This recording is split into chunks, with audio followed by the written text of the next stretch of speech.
Tiểu Nhân Ngư vì muốn cứu em trai nên lên bờ tìm cha. Cha của cô bé cuối cùng cũng sắp về nước rồi.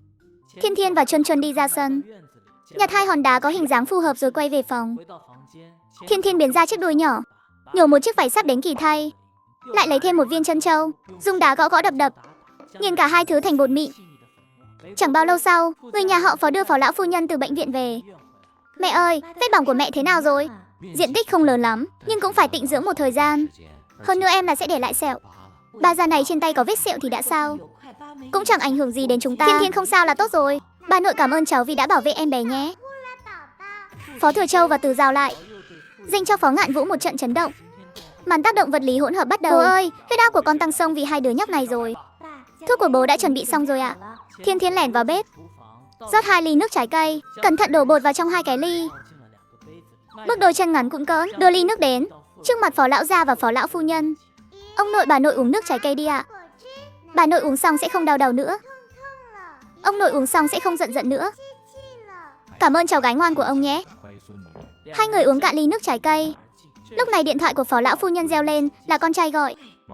Vừa nãy nghe Minh Hy nói mẹ bị bỏng. Có nghiêm trọng không ạ? Đồ con bất hiếu này mà cũng biết quan tâm mẹ cơ à. Xem ra không nghiêm trọng lắm. Chưa đăng xuất được đâu, bao giờ anh về? Thiên Thiên vẫn đang ở nhà đợi anh đấy. Ngày nào cũng lại nhảy bảo muốn gặp cha. 2 giờ chiều mai con về đến nơi. Ái chà, tốt quá. Vậy mẹ sẽ đưa Thiên Thiên ra sân bay đón con nhé. Mẹ ơi không cần đâu. Thiên Thiên lại đây chào cha một tiếng nào. Cha ơi, mai em bé đi đón cha nhé. Không cần. Thiên Thiên, bà nội vừa bị bỏng. Mọi người đừng đi nữa, để bà nội ở nhà nghỉ ngơi cho khỏe. Con và chú ba sẽ cùng đi. Thưa Ngạn à, Thiên Thiên ngày nào cũng mong anh về đấy. Con cứ để con bé đi đi. Được rồi, không nói nữa nhé. Con còn có cuộc họp, chào cha nhé. Chào con. Điện thoại cúp máy. Thiên Thiên lập tức chạy về phòng mình. Chuân Chuân ơi, cha mình dường như tốt hơn lần trước một chút rồi.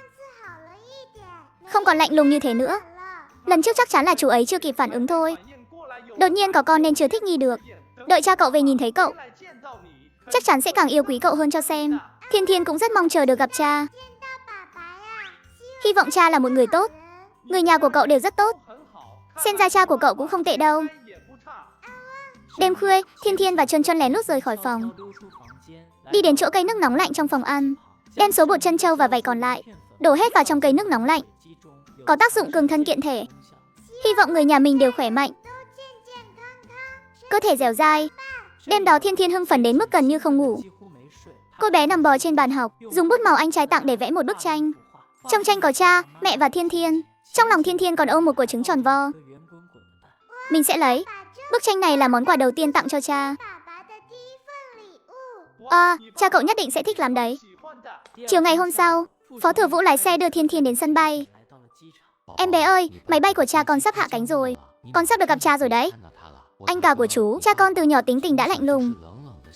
Nếu anh ấy không nhiệt tình với em bé lắm thì em bé cũng đừng buồn nhé. Em bé biết rồi ạ. Buổi sáng, cô Út đã cho em bé xem ảnh cha hồi nhỏ rồi. Chẳng có tấm nào là cha cười cả. Nói cũng đúng. Chú cũng gần như chưa bao giờ thấy cha con cười. Chỉ có vài lần hiếm hoi. Dường như là trong thời gian anh cả và chị Lan Khê hẹn hò. Đợi thêm một lúc thì chuyến bay cũng hạ cánh. Thiên Thiên đứng ở cửa ra, từ xa đã nhìn thấy một người đàn ông dáng người cao ráo. Ngoại hình giống chú ba đến 7-8 phần. Khi người đàn ông lại gần, một luồng cảm giác huyết thống mạnh mẽ hơn bất kỳ ai trong Phó gia lập tức đánh thẳng vào cơ thể nhỏ bé của cô. Thiên Thiên bất chấp tất cả, chạy lon ton, định nhào thẳng vào lòng Phó Thừa Ngạn. Phó Thừa Ngạn theo bản năng giơ tay lên, vững vàng đón lấy cục sữa nhỏ vào lòng. Nhìn nụ cười của Thiên Thiên, trong lòng anh dâng lên một cảm giác rất quen thuộc và thân thiết. Anh cả, lần này ở lại nhà lâu một chút nhé. Để xem tình hình đã, mọi người lên xe. Thiên Thiên vẫn bám lấy lòng Phó Thừa Ngạn không chịu rời, cứ chớp chớp đôi mắt to tròn nhìn anh tỏ vẻ đáng yêu. Tuy nhiên, Phó Thừa Ngạn lại chẳng có chút phản ứng nào. Cha đúng là lạnh lùng thật đấy. Kém xa chú ba luôn. Nếu không phải vì cứu Sinh Sinh thì còn lâu mới thêm lấy lòng người cha tổ này nhé. Hồi Thiên Thiên còn ở vực Nguyệt Lạc, cũng là bảo bối nhỏ của hoàng tộc Nhân Ngư đấy. Cô bé chưa bao giờ chủ động lấy lòng người khác như vậy. Cha đi làm có mệt không ạ? Không mệt, sau này mỗi ngày cha ở bên em bé nhé. Cha còn phải làm việc. Buổi tối cha ngủ cùng em bé nhé. Cha quen ngủ một mình rồi. Cái đầu nhỏ của Thiên Thiên sắp nổ tung vì tức giận, nhưng chỉ có thể nhẫn nhịn. Anh cả, có được đứa con gái đáng yêu như Thiên Thiên, đó là phúc đức mấy đời anh tu luyện được đấy.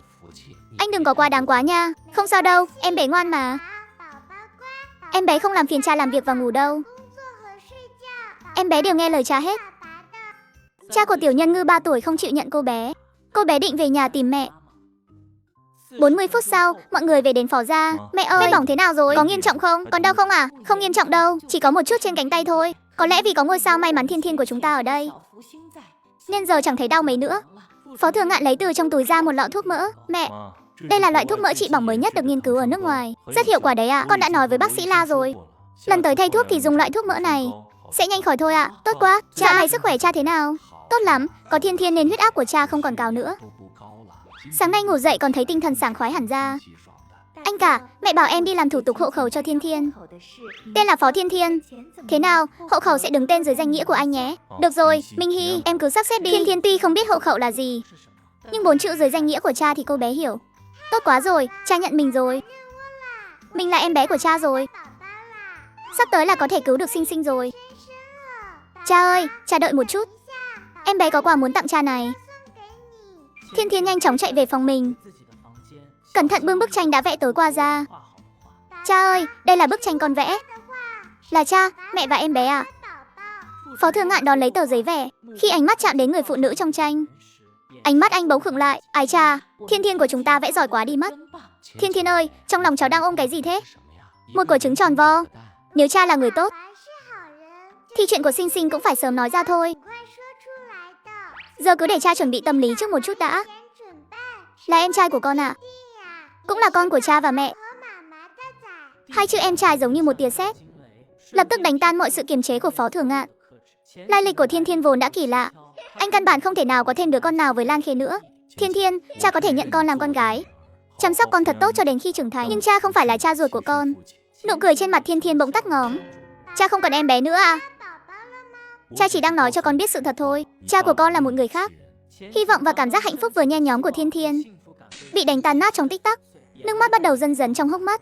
Hóa ra cha chỉ là nhận nuôi mình thôi sao? Chứ không phải thực sự thừa nhận mình.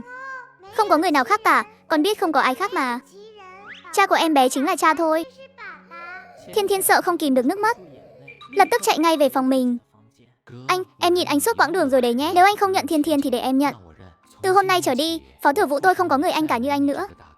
Phó Thừa Vũ quay người định đi đuổi theo Thiên Thiên, nhưng bị Phó Minh Hy giữ lại. Anh ba, đừng đi. Thiên Thiên tuy nhỏ tuổi, nhưng con bé rất độc lập. Anh không nhận ra sao? Tắm rửa, đi ngủ đều tự mình làm hết. Con bé không muốn để người khác thấy bộ dạng đau khổ của mình đâu. Cứ để con bé yên tĩnh một mình đi. Được rồi, Minh Hy, em nói đúng. Thừa Ngạn, con nói những chuyện này với đứa trẻ làm gì chứ? Nó mới có 3 tuổi thôi mà. Nó thì hiểu cái gì cơ chứ? Đừng tưởng cha mẹ già rồi nên lù lẫn. Thừa Ngạn, mấy ngày nay chúng ta đều đã suy nghĩ kỹ rồi. Con và Lan Khê chia tay nhau từ 5 năm trước. Thiên Thiên mới 3 tuổi, thời gian đúng là có chút không khớp. Nhưng đứa nhỏ này từ đôi mắt đến tính cách, có điểm nào là không giống con chứ? Cho dù con có giận mẹ con bé thì cũng không nên trút giận lên đầu đứa trẻ chứ. Hóa ra là vậy. Hóa ra Thiên Thiên không phải con ruột của anh cả. Thế thì tốt quá rồi. Lúc đầu em còn hơi lo lắng Thiên Thiên di truyền cái tính ương ngạnh của anh cả nữa chứ. Minh Hy, đi làm hộ khẩu ngay đi, để Thiên Thiên đứng tên em.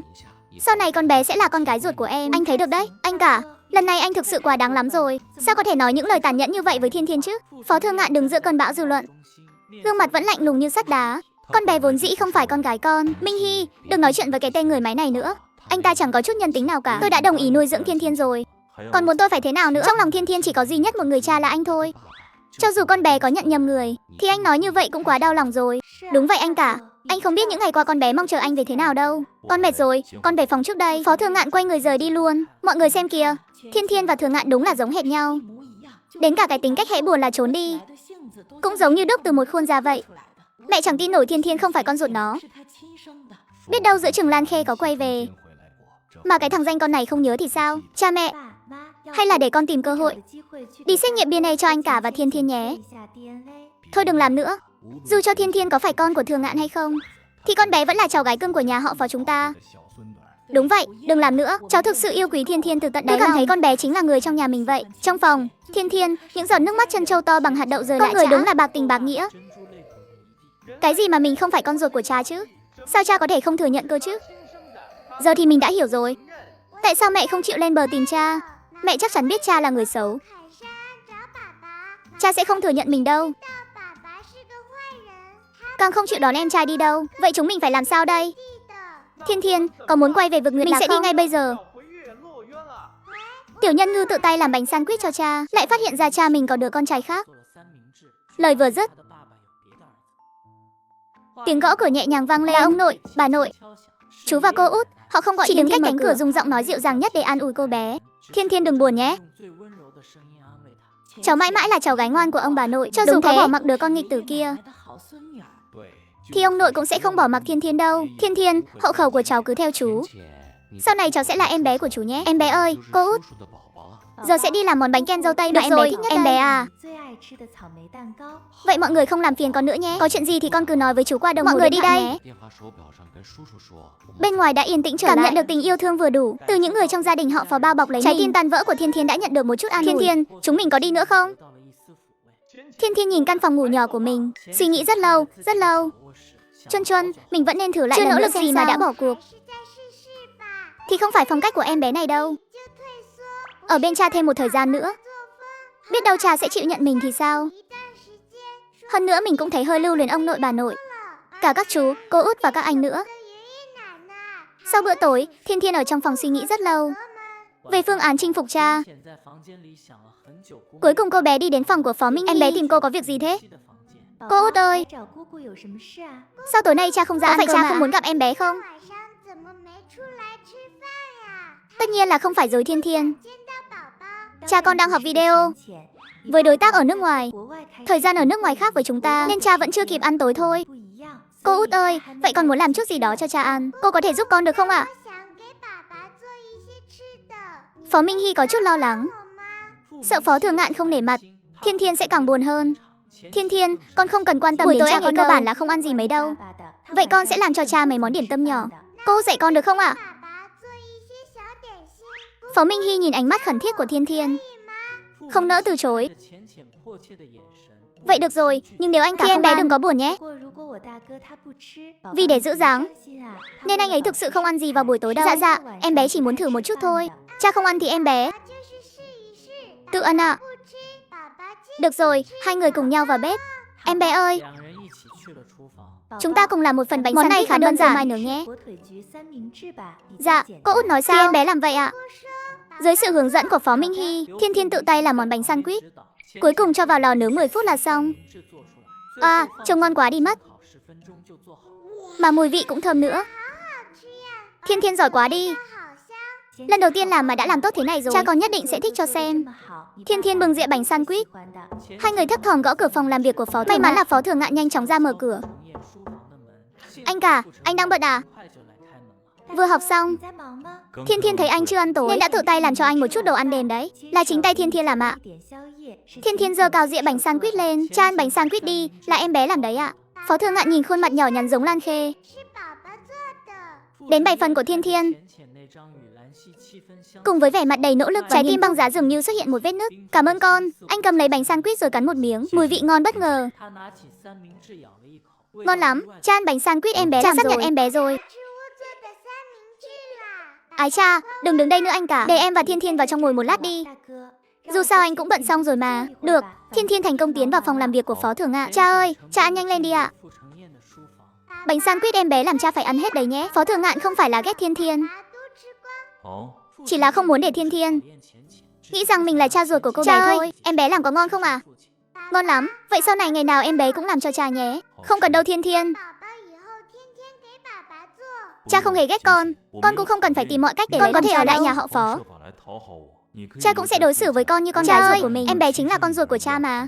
Cha của em bé thực sự không phải là người khác đâu. Thiên Thiên, đợi con lớn lên con sẽ hiểu thôi. Cha chỉ là không muốn lừa dối con. Phó Minh Hy cạn lời luôn. Anh cả của cô đúng là chẳng có chút kinh nghiệm chuyện không nên nói mà nói. Thiên Thiên lại thấy tủi thân rồi. Tại sao cha cứ luôn nghĩ mình không phải con của cha nhỉ? Lúc này có tiếng gõ cửa. Mời vào. Một cậu bé tầm 11, 12 đi vào trong phòng. Cậu bé nhìn thấy Thiên Thiên thì hơi ngẩn người ra một chút. Thiên Thiên không nói gì, cũng chỉ tò mò nhìn cậu bé. Chị Uyên về rồi à? Vâng thưa cô út. Anh ấy cũng gọi là cô út. Chẳng lẽ anh trai này cũng là con của cha sao? Chị Uyên, hôm nay đâu phải cuối tuần. Sao cháu lại về đây? Thưa cha, con nên đặc biệt cha đạm cha, sáng mai con sẽ quay lại trường ngay. Không cần phải phiền phức thế đâu. Cuối tuần về là được rồi, con sợ ngày mai cha lại đi. Phụ thân có phải cũng có nghĩa là cha không nhỉ? Cô Út ơi, anh trai này cũng là con của cha à? Cha của tiểu nhân ngư nuôi đứa con trai khác. Cô bé rời đi, định quay về biển tìm mẹ. Thiên Thiên, đây là anh chị Uyên. Anh ấy là con nuôi của cha con. Thưa cha, em gái nhỏ này là... Con bé là con gái của cha. Thiên Thiên. Chỉ là Thiên Thiên thôi. Câu nói lạnh lùng cha không phải lại cha văng vẳng bên tai Thiên Thiên. Một lần nữa hiện về. Con nuôi tức là đứa trẻ, cha nuôi đứa trẻ của người khác, nhưng lại bảo mình không phải con của cha. Cha là đồ đã tồi tệ. Thiên Thiên không thể nhịn thêm được nữa, lên một tiếng rồi khóc chạy về phòng. Anh cả. Thiên Thiên là một đứa trẻ có nội tâm nói như vậy chứ? Tôi nói làm sao? Tôi đã nói gì sai à? Ái cha, em không biết em đang tức giận vì cái gì nữa. Minh Hy. Cô Út, có phải cháu không nên về không ạ? Chị Uyên, cô Út không có ý đó đâu. Không phải lỗi của cháu. Đều tại cái người làm cha này này. Trái tim được làm bằng cục băng đá rồi, cứ phải làm tổn thương Thiên Thiên đến mức này để anh ta tự mình suy. Chúng ta đi thôi. Hai người đi ra khỏi phòng làm việc của Phó Thường ơi. Em gái Thiên Thiên là con gái của dì Lai đã nhận được lệnh của Phó lão gia và Phó lão phu nhân, nên đối với bất kỳ ai cũng đều phải nói Thiên Thiên là con ruột của Phó Thường ạ. Đúng vậy. Thiên Thiên là con gái của chị Lan, cả đối xử với Thiên Thiên chẳng tốt chút nào. Tại sao à? Cha nhớ dì Lan như vậy. Em gái Thiên Thiên đến rồi. Đáng lẽ cha phải rất cưng chiều em ấy mới đúng chứ. Cô cũng không rõ lắm nữa. Có lẽ là anh ấy giận chị Lan Khê vì đã bỏ đi không một lời từ biệt. Cháu cũng biết rõ mà. Anh cả của cô tính tình thất thường lắm, tâm tư chẳng ai mà đoán nổi được đâu. Cháu hiểu rồi cô Út ạ. Cô có thể đưa cháu đi tìm em gái Thiên Thiên được không? Cháu muốn xin lỗi em ấy. Chị Uyên, cháu đừng đi bây giờ. Đợi ngày mai Thiên Thiên hết giận rồi cháu hãy nói chuyện với em ấy. Em ấy đáng yêu lắm. Hai đứa nhất định có thể trở thành bạn. Chị Uyên về phòng, phát hiện trên mặt đất trước cửa phòng đối diện đó là do lúc nãy Thiên Thiên vừa khóc vừa chạy về phòng, vô tình làm rơi mất. Phó Chị Uyên nhặt viên chân châu đó lên, ngắm thật kỹ. Hóa ra Thiên Thiên sống ở căn phòng đối diện như thế này, chúng ta không cần cũng được. Tức chết đi được mà. Chuân Chuân, đêm nay lần này mình thực sự phải đi rồi. Đêm đã khuya. Cả trang viên nhà họ Phó đều đã chìm vào giấy và bút màu ra. Thiên Thiên, cậu định làm gì thế? Mình muốn để lại lời nhắn cho ông bà, các chú và cô Út nữa. Chúng mình đột nhiên biến mất. Họ sẽ lo lắng lắm đấy. Mình không muốn họ phải lo lắng. Cũng đúng, nhưng cậu có biết viết chữ không đấy? Không biết, nhưng mình có đồng hồ điện thoại mà. Đúng rồi, đồng hồ điện thoại sẽ chỉ mình cách viết. Thiên Thiên làm theo hướng dẫn của đồng hồ điện thoại. Dùng bút màu vẽ những nét chữ nguệch ngoạc không ở đây nữa. Bé về tìm mẹ đây. Yêu tất cả mọi người, ngoại trừ cha. Thiên Thiên, đồng hồ điện thoại cũng không mang theo sao? Không mang, ở dưới đáy biển cũng chẳng dùng được đâu ạ. Cuối cùng khi Thiên Thiên thay đồ, mặc lại bộ quần áo cũ kỹ nhưng đã được giặt sạch lúc trước, để lại quần áo, giày dép mà Phó gia đã mua cho mình, lặng lẽ mở cửa phòng rồi lẹn ra ngoài. Gió đêm hơi se lạnh. Hai bóng hình một lớn một nhỏ đi trên con đường vắng vẻ. Đi được một lúc, Thiên Thiên bỗng dừng bước. Chuân Chuân, tớ hối hận rồi. Tớ biết mà, Thiên Thiên, giờ quay về vẫn còn kịp đó. Không, tớ không định về Phó gia. Tớ chỉ thấy chúng ta tạm thời chưa thể về biển cả được. Tại sao? Ông ngoại bà ngoại chắc chắn đã biết tớ mất tích rồi. Họ nhất định đang ráo riết tìm tớ đó. Nếu bây giờ tớ quay về, chắc chắn sẽ bị họ quản thúc rất nghiêm ngặt. Như vậy thì tớ khó mà gặp đại cha được nữa. Cậu vẫn chưa từ bỏ ý định với lão cha tôi đó à? Tớ không phải là không nỡ rời xa cha đâu. Tớ chỉ là không thể dễ dàng từ bỏ. Hy vọng cứu em trai thôi.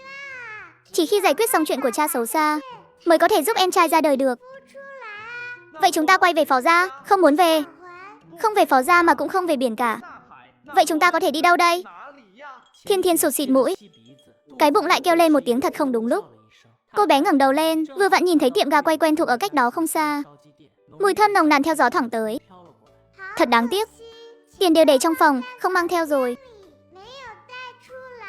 Không được ăn món gà quay thơm phức rồi. Thiên Thiên đột nhiên ngoảnh đầu lại, nhìn thấy một bóng dáng quen thuộc. Chính là anh trai nhỏ đẹp trai mà cô bé từng cứu. Cuối cùng anh cũng gặp lại em rồi. Anh ơi, sao anh lại ở đây? Anh nghĩ trước đây đã gặp em ở gần đây, nên bảo tài xế tối nào cũng đưa anh tới đây vòng quanh một chút. Hy vọng có thể gặp lại em. Thiên Thiên, em muốn ăn gà quay không? Anh mời em, coi như để cảm ơn lần trước em đã cứu anh. Anh, vậy thì tốt quá, Chuân Chuân của em cũng muốn ăn nữa. Không vấn đề gì, Hoắc Quân Tỷ mua 2 con gà quay nóng hổi. Nhưng cậu lại nhận ra, dáng vẻ ăn gà quay của Thiên Thiên không giống như lần ở nhà kho bò hoang đó. Không còn kiểu ăn ngấu nghiến nữa, gương mặt nhỏ nhắn hiện lên vẻ thất lạc, lại còn mặc một bộ đồ cũ nát. Tiểu Nhân Ngư 3 tuổi lên bờ, đã có một gia đình mới. Thiên Thiên, sao muộn thế này em lại ở ngoài một mình? Không phải một mình, có Chuân Chuân đi cùng em mà. Vậy cha mẹ của em đâu? Câu hỏi này giống như một cây kim, ngay lập tức đâm thủng sự kiên cường gượng ép của Thiên Thiên. Mẹ ở nơi rất xa, bé tự đi tìm cha. Bắt cha có em bé khác rồi. Không cần bé nữa. Cái gì? Hoắc Quân Tỷ ban đầu là đau lòng, rồi bỗng nhiên nảy ra ý định. Thiên Thiên, hay là em về nhà với anh đi. Nhưng mà không được đi theo người lạ đâu ạ. Chúng ta đâu phải người lạ. Em đã cứu anh, là ân nhân của anh mà. Thiên Thiên im lặng. Hoắc Quân Tỷ vô cùng lo lắng cho Thiên Thiên. Nếu em không về cùng anh, muộn thế này rồi em định đi đâu chứ? Đi ra biển. Thiên Thiên không thể nói. Thiên Thiên suýt nữa thì lỡ lời, vội vàng bịt cái miệng nhỏ của mình lại. Biển. Đồng tử của Hoắc Quân Tỷ đột nhiên co rụt lại. Thiên Thiên chẳng lẽ vì bị cha bỏ rơi mà đau lòng đến mức muốn nhảy biển ra đi sao? Ý nghĩ này khiến cậu thoáng chốc hoảng loạn, không còn bận tâm đến chuyện có đường đột hay không nữa. Thiên Thiên, sau này anh sẽ là anh trai của em, cha mẹ của anh cũng là cha mẹ của em. Mẹ anh luôn muốn có một cô con gái. Anh đưa em về nhà chắc chắn họ sẽ rất vui. Hơn nữa nhà anh còn có rất nhiều đồ ăn ngon, nhiều quần áo đẹp và đồ chơi nữa. Còn có rất nhiều pet mèo nữa. Thiên Thiên nhìn gương mặt lo lắng mà chân thành của Hoắc Quân Tỷ, trong lòng có chút lung lay. Chuân Chuân, tớ thấy anh trai nhỏ này rất tốt. Hơn nữa anh ấy còn là bạn cùng lớp với anh cả, lại còn đứng hạng nhất nữa. Anh ấy chắc không phải người xấu đâu. Tớ cũng thấy tên loài người này không xấu. Anh ơi, vậy nhà anh là bệnh viện, đồn cảnh sát hay viện nghiên cứu à? Tất nhiên là không phải rồi. Nhà anh là một ngôi nhà rất đẹp, có rất nhiều phòng trống cho em ở. Thiên Thiên, hôm nay muộn rồi, em cứ về nhà với anh trước đi. Nếu em không thích nhà anh, ngày mai anh sẽ giúp em nghĩ cách khác. Thiên Thiên nghiêng cái đầu nhỏ suy nghĩ, cuối cùng cũng gật đầu. Anh Hoắc Quân Tỷ, vậy em đến nhà anh xem thử nhé. Được. Trang viên nhà họ Hoắc đèn thắp sáng trưng, vô cùng bề thế. Anh ơi, nhà anh đẹp quá. Sau này cũng là nhà của em. Chúng ta vào thôi. Hoắc Quân Tỷ dắt Thiên Thiên vào biệt thự. Tiểu tỷ, mấy ngày nay sao tối nào con cũng... Thẩm Nham chưa nói dứt lời, ánh mắt đã dừng lại trên người cô bé đáng yêu bên cạnh Hoắc Quân Tỷ. Cha mẹ, ông bà, đây chính là em gái nhỏ đã đưa con đến đồn cảnh sát hôm đó. Em ấy tên là Thiên Thiên. Hoắc Quân Tỷ không nói với gia đình là Thiên Thiên đã đánh bại 2 tên bắt cóc, chỉ nói Thiên Thiên giúp cậu chạy thoát và đưa cậu đến đồn cảnh sát. Ái cha, đây chính là tiểu ân nhân của nhà mình sao? Bé con, cảm ơn cháu đã giúp tiểu tỷ nhà ta nhé. Tiểu tỷ, muộn thế này rồi, sao con lại dắt con gái nhà người ta về đây thế? Người nhà em ấy không lo lắng sao? Hoắc Quân Tỷ nhanh chóng kể lại tình cảnh của Thiên Thiên cho gia đình nghe. Nhà họ Hoắc ai nấy đều vô cùng xót xa. Cái nhà ai mà nhẫn tâm vậy chứ? Đứa trẻ đáng yêu thế này mà cũng nỡ vứt bỏ. Thật là thất đức quá đi. Thẩm Nham xúc động bước nhanh tới, vành mắt hơi đỏ lên. Bé con, sau này cháu sẽ là con gái của dì. Đây chính là nhà của cháu. Lại đây dì ôm cái nào. Thẩm Nham vừa đưa tay ra, Thiên Thiên đã theo bản năng nép ra sau lưng Hoắc Quân Tỷ, trong đôi mắt to tròn mang theo chút rụt rè đề phòng. Mẹ, Thiên Thiên hơi lạ lẫm. Mẹ nhiệt tình quá rồi, đừng làm em ấy sợ. Xin lỗi Thiên Thiên nhé, là dì xúc động quá. Sau này cháu cứ ở đây, cứ coi đây như nhà mình nhé. Thiên Thiên bị sự nhiệt tình của nhà họ Hoắc làm cho choáng ngợp, hơi ngơ ngác gật đầu. Không hiểu sao nữa, dì vừa gặp Thiên Thiên đã cảm thấy con bé giống như con cái nhà mình vậy. Đúng thế, tôi cũng cảm thấy có duyên với Thiên Thiên. Thẩm Nham càng thêm yêu quý Thiên Thiên, nhìn mãi không rời mắt. Lúc này, Thiên Thiên chú ý thấy ở góc phòng khách có một bể cá rất đẹp. Điều kỳ diệu là bên trong đều là những sinh vật biển. Cô bé không tự chủ được mà tiến lại gần. Có cá kia. Thiên Thiên, những chú cá này là do ông nội anh nuôi đó. Em có thích không? Thích lắm à. Em rất thích những chú cá trong bể. Cảm nhận được hơi thở của đồng loại, chúng lên tiếng hỏi, các bạn cũng là cá sao? Thiên Thiên, Chuân Chuân dùng cách thức mà con người không nghe thấy được để giao tiếp với những chú cá nhỏ. Đúng vậy nha, mình là nhân ngư đến từ đại dương. Mình tên Thiên Thiên. Mình là cá heo. Mình tên Chuân Chuân. Mình tên là Gulu. Thiên Thiên, Chuân Chuân, sao các bạn lại ở trên đất liền? Con đến gia đình loài người thế này. Mình lên bờ tìm cha. Chuân Chuân đi cùng mình, nhưng cha mình không cần mình nữa. Mình và anh trai đã đến nhà này. Ông bà nội, cha mẹ và anh trai của nhà này đều là những người rất tốt. Chào mừng các bạn đến với ngôi nhà này. Chắc chắn các bạn sẽ rất hạnh phúc. Chú cá nhỏ ơi, sau này chúng mình là bạn nhé.